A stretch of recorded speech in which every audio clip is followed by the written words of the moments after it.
Kitang laptop to ro nam. Nasi Azad Higher Secondary Kitang laptop to ro. demand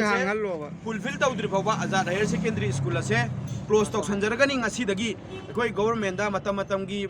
government gi higher authorities singda report thajiki balai nasi boba satragi interest demand sing nasi fulfill tawbidri Baliba government amadi mari leinaba department singsina Azad Higher Secondary School gi satra Maheiroisingi asi hayengdagi class hobinaba khudakta amadi mayamna demand sing asi haijariba singsi higher education gi mari leinaba department da leiba mi singsina demand sing asi fulfill tawbiu haina all Manipur Muslim Student Organization dagi maikei dagi haijari habisi amadi walhoriba ojasing thabirakwa haina memorandum ama pungkun mari manungda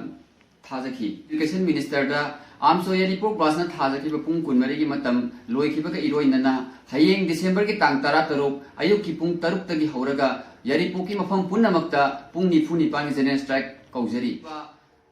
Satra Naharol social activist club organization ahalaman Punamakna Sojok Pina View Haina AMMSO Yairipok branch ki maikei mayamda ningsingjari gi oiba paw amabau ngasi bauda khoi satra sing amadi lairiba Yairipok branch ki AMMSO ki mafam da thagan ba laitri hairiba order ase school ka ba yare oza noida pirani haiba order ase thokriba ngasi Azad Higher Secondary School ki satra khudima school ke mamang sida ahing lektuna lairani order thokriba ta order thokriba akoi school nasi open tawba yaro school nasi ngasi de khoi close tawsan jare